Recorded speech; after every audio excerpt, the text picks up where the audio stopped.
Selanjutnya kita akan membahas apa itu termodinamika.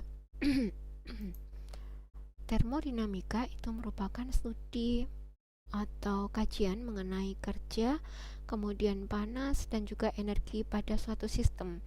Nah, di dalam bahasan termodinamika ini juga dipelajari bagaimana energi itu dapat disimpan dalam suatu sistem, atau bagaimana energi itu akan dikeluarkan, atau bagaimana energi itu bisa diubah menjadi bentuk yang lain atau ditransformasikan menjadi bentuk yang lain. Dan ini tentu saja juga melibatkan adanya panas atau kalor dan juga kerja atau usaha. Nah, kemudian termodinamika ini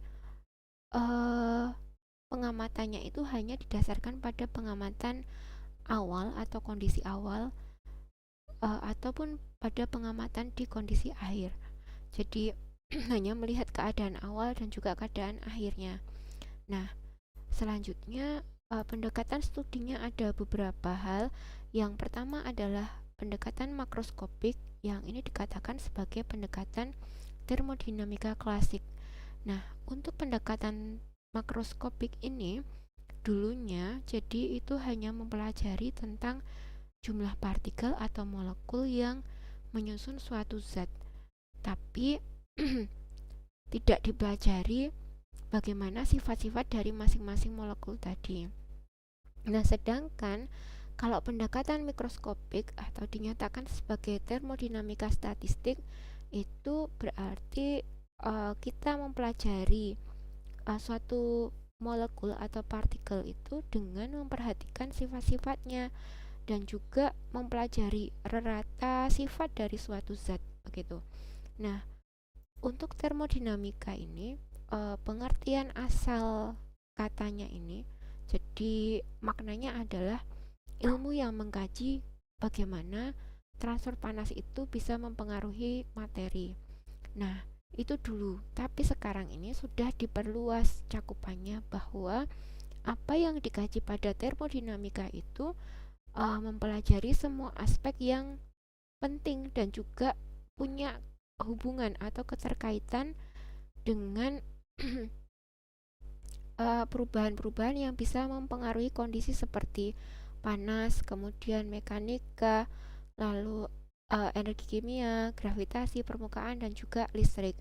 Nah, untuk termodinamika kimia berarti kita kerucutkan pada energi yang menyertai proses kimia dan juga menjelaskan sifat-sifat kimia. Berarti nanti yang dibahas di sini contohnya ada panas reaksi, kemudian pengaruh temperatur pada reaksi kimia, dan lain sebagainya. Nah, pembahasan terkait dengan termodinamika itu adalah bahasan yang termasuk dalam kimia fisik. Jadi ya, kita sudah lihat pembagian di kimia itu seperti apa cabang ilmunya.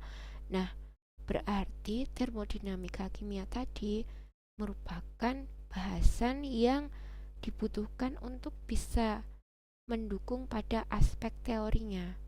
Dengan demikian, termodinamika kimia ini masuk pada ranah kimia fisika, begitu ya. Nah, semester ini teman-teman mendapatkan termodinamika. Nampaknya semester depan teman-teman mendapatkan kinetika kimia atau kuliahnya dinamika molekul kalau di UIN Wali Songo. Nah, itu tinjauannya akan berbeda. Kalau termodinamika, kita itu hanya melihat pada keadaan awal ataupun keadaan akhir tanpa melihat bagaimana jalannya reaksinya. Tetapi kalau pada tinjauan kinetika itu dilihat tinjauan jalannya reaksinya itu dipertimbangkan. Seperti itu ya. Nah, untuk aplikasi termodinamika, kalau kita renungkan dalam kehidupan sehari-hari, sangat banyak yang bisa dikaitkan dengan konsep aplikasi termodinamika kimia atau aplikasi termodinamika saja gitu. Dalam tubuh kita begitu ya, itu merupakan sistem termodinamika juga gitu. bagaimana energi itu bisa dikeluarkan ataupun ditransformasikan di dalam tubuh manusia ini kan juga terjadi. Ya, Pak ya. Ya ya. Nah, kemudian sistem pada air conditioner, pada AC gitu ya. Nanti teman-teman akan mempelajari ini juga ketika sudah membahas pada hukum termodinamika kedua yang kita nanti lari pada uh, apa ya, efisiensi kerja dari mesin seperti itu. Kemudian pada pesawat terbang, lalu pada kulkas juga demikian. Ini ada kaitan dengan bahasan di hukum termodinamika kedua. Kemudian pada pembangkit, ya misalkan pembangkit listrik seperti itu.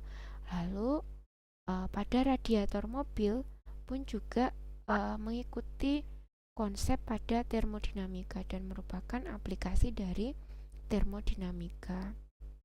Nah, selainnya teman-teman nanti bisa renungkan dan dilihat, oh kira-kira mana ya yang ada kaitannya dengan konsep termodinamika pada kehidupan kita yang sehari-hari.